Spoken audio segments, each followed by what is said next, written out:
Paulo Freire passa a ser um referencial na discussão em torno da comunicação dialógica. Posteriormente ele vai ser reconhecido como teórico da comunicação, porque ele dá um parâmetro entre o funcionalismo anterior a ele e a comunicação dialógica que ele propõe, antes de Habermas, por exemplo, como uma forma de estar no mundo, de fazer comunicação no mundo. Na verdade, eu costumo dizer que Paulo Freire não inventou nada disso. Paulo Freire constatou, ele fez uma síntese.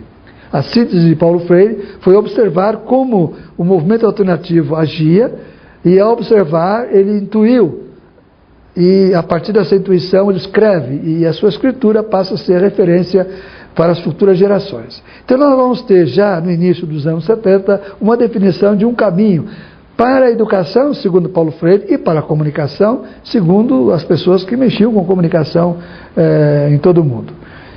E aí nós vamos ter, nesse período também, um desenvolvimento de uma prática antiga no mundo, que era a prática da chamada leitura da mídia, recepção da mídia.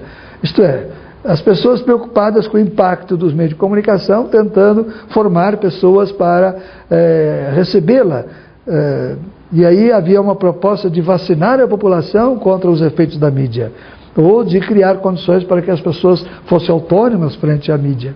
E vamos ter também, nesse período, eu estou falando agora dos anos 80, uma série de reuniões que a própria Unesco vai patrocinar na América Latina, discutindo metodologia de educação para a televisão. Se falava muito na época de televisão, não se falava de outros meios de comunicação, porém grandes encontros aconteceram no Brasil, na Argentina, no Chile, reunindo especialistas de toda a América Latina para discutir metodologias de educação para a televisão. Isso ocorre, portanto, nos anos 60, 70 e 80. E é justamente nessa confluência dialética entre produzir e refletir sobre a produção, entre o modelo vertical, autoritário, funcionalista de fazer comunicação e o modelo emergente, dialógico, nesse confronto que as práticas se multiplicam.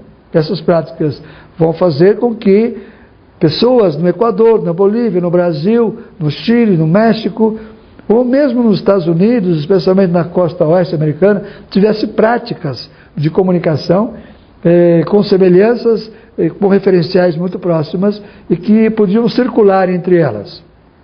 A pesquisa que nós fizemos na USP entre 1997 e 99 detectou essas questões todas.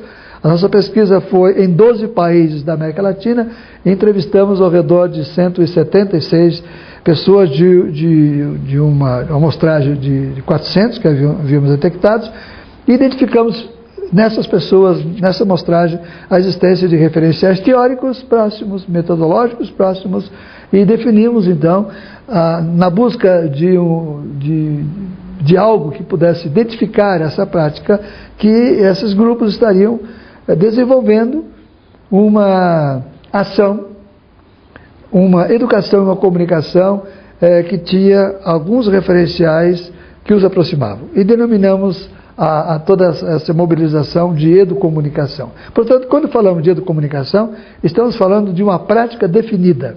Não é de qualquer educação, e nem de qualquer comunicação, e nem de qualquer ação. Nós selecionamos um tipo de educação, um tipo de comunicação, um tipo de ação, e fazemos o corte. E aí, claro, de que educação estamos falando? De uma educação construtivista, de uma educação que é elaborada pelos próprios participantes do processo. Paulo Freire dizia que ninguém educa ninguém, nós nos educamos mutuamente. É dessa educação que estamos falando. De que comunicação? Estamos falando de uma comunicação participativa. E de que ação? Nós estamos falando de uma intervenção na sociedade, nós estamos falando de busca de políticas para a nossa ação, políticas públicas para a ação da coletividade. Então, quando falamos de educomunicação, nós fazemos um corte. Esse corte, ele toma determinada prática de educação, determinada prática de comunicação, determinada versão de ação, e a isso denominamos de educomunicação. E esse curso, ao focar a proposta do BEM-TV, está identificando justamente que a partir do audiovisual, essas questões puderam florescer na América Latina e avançar na América Latina. No próximo bloco da nossa conversa, nós vamos nos deter no papel do audiovisual nessa revolução de práticas educomunicativas no nosso continente.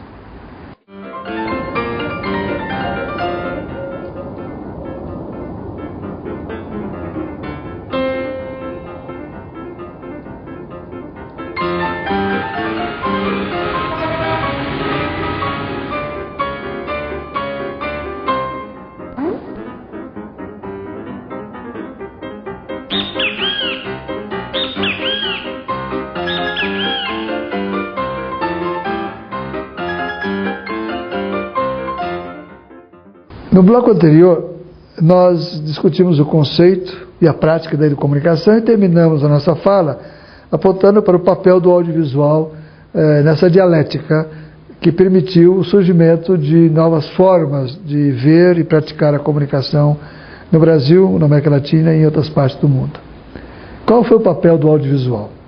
Bom, inicialmente devemos afirmar que a mídia impressa teve um grande papel na América Latina. Em 77, por exemplo, uma pesquisa apontava que circulava pelo Brasil um total de 3 milhões de exemplares de pequenos jornais, mimeografados, impressos, contra 6 milhões de jornais distribuídos aos domingos nas bancas. Naturalmente que a grande mídia era diária, havia uma circulação, portanto, muito forte, porém ninguém vai dizer que 3 milhões por mês não representasse algo importante no Brasil.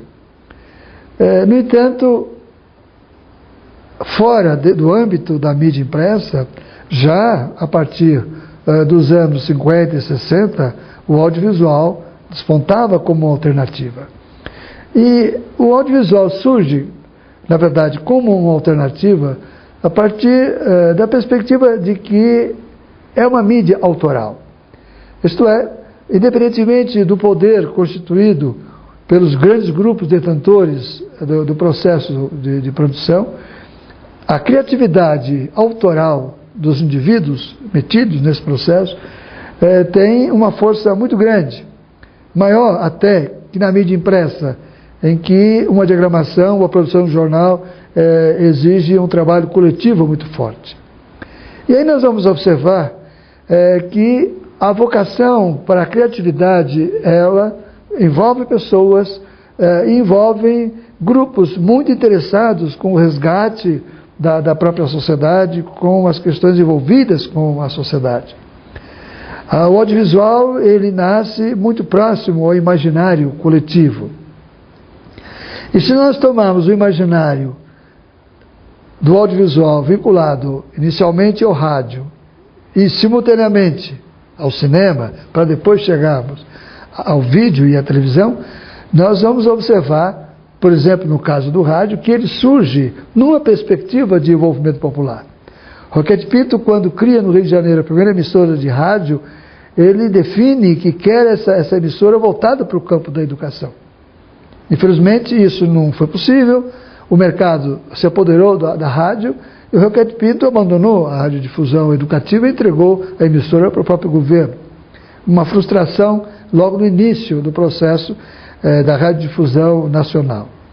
No entanto, nós vamos observando que ao longo de todas as décadas subsequentes, especialmente anos 50, anos 60, nós vamos encontrar, além de muitos autores preocupados com as histórias de vida, portanto com a realidade da população, e com as misérias e os desejos e as ansiedades da população, nós vamos encontrar também uma grande preocupação com a leitura dessas imagens. E aí vamos observar o surgimento do chamado cineclubismo.